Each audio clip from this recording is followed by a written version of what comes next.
ଭାରତ ହେଉଛି ବିଶ୍ୱର ଐତିହାସିକ ପାରମ୍ପରିକ ତଥା ସାଂସ୍କୃତିକ ଦେଶ, ଯେଉଁଠି 12 ମାସରେ 13 ପର୍ବ ପାଳନ ହୁଏ, ଯେଉଁଠି ଭଗବାନଙ୍କୁ ଖୁବ୍ ବିଶ୍ୱାସ କରନ୍ତି ଲୋକେ। ଭାରତରେ ଅନେକ ରହସ୍ୟମୟ ମନ୍ଦିର ରହିଛି। ତେବେ ଏହିସବୁ ରହସ୍ୟମୟ ମନ୍ଦିରକୁ ବୈଜ୍ଞାନିକମାନେ ମଧ୍ୟ ଆଜି ଯାଏଁ ଜାଣିପାରିନାହାନ୍ତି।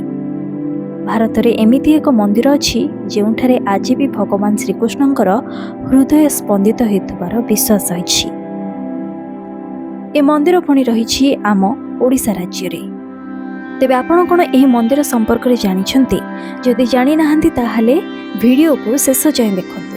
ଆପଣ ଏହି ମନ୍ଦିର ବିଷୟରେ ସବୁ ତଥ୍ୟ ପାଇଯିବେ। କିନ୍ତୁ ତା ଆଗରୁ ଆମ ଚ୍ୟାନେଲ ମିଷ୍ଟ୍ରି ୱାର୍ଲ୍ଡକୁ ପ୍ରଥମେ ସବସ୍କ୍ରାଇବ୍ କରିନିଅନ୍ତୁ। ନିୟମ ଅନୁସାରେ ଶରୀର ତ୍ୟାଗ କରିବା ପରେ ସବୁ ଲୋକଙ୍କର ହୃଦସ୍ପନ୍ଦନ ବନ୍ଦ ହୋଇଯାଏ।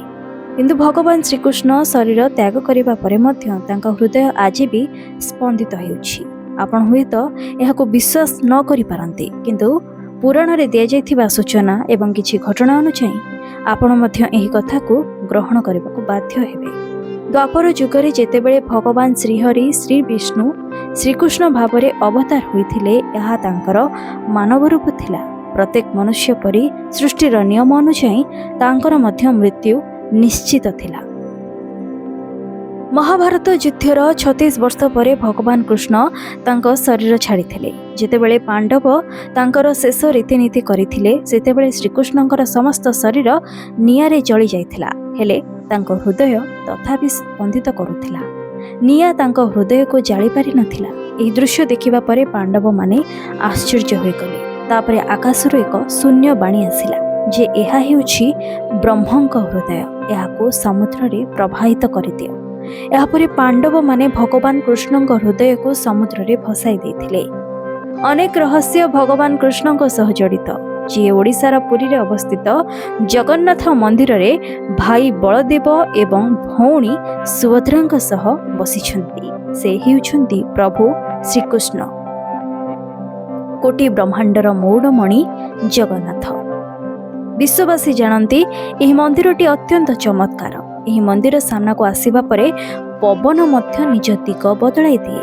କୁହାଯାଏ ଯେ ପବନ ସେମାନଙ୍କ ଦିଗ ମଧ୍ୟ ବଦଳାଇଥାଏ, ଯାହାଦ୍ୱାରା ସମୁଦ୍ରର ତରଙ୍ଗର ଶବ୍ଦ ମନ୍ଦିର ଭିତରକୁ ଯାଇପାରିବ ନାହିଁ। ପ୍ରବେଶ ପଥରୁ ମନ୍ଦିର ଭିତରକୁ ଯିବା ମାତ୍ରେ ସମୁଦ୍ରର ଶବ୍ଦ ବନ୍ଦ ହୋଇଯାଏ। ମନ୍ଦିରର ପତାକା ମଧ୍ୟ ସବୁବେଳେ ପବନର ବିପରୀତ ଦିଗରେ ଉଡ଼ୁଥାଏ।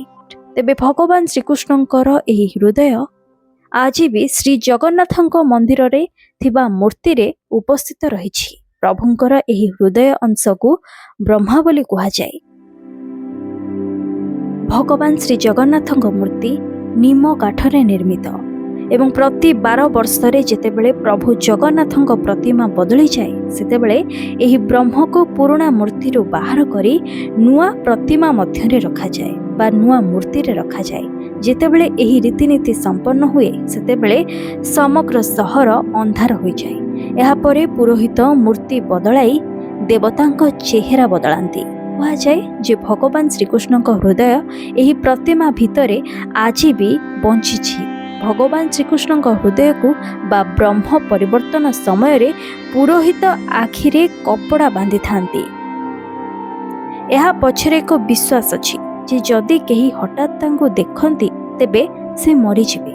ତେଣୁ ରୀତିନୀତି କରିବା ପୂର୍ବରୁ ପୂର୍ଣ୍ଣ ସତର୍କତା ଅବଲମ୍ବନ କରାଯାଏ। ମୂର୍ତ୍ତି ବଦଳାଇଥିବା ପୁରୋହିତମାନେ କୁହନ୍ତି ଯେ ଯେତେବେଳେ ବି ଏହି ପ୍ରକ୍ରିୟା ସରିଯାଏ, ସେତେବେଳେ ଏକ ଅନୁଭବ ହୁଏ ଯେପରି ଏହି ନବକଳେବର ଭିତରେ କିଏ ଜଣେ ଦୌଡ଼ୁଛି। ସେ ନିଶ୍ଚିତ ପ୍ରଭୁ ଶ୍ରୀକୃଷ୍ଣ।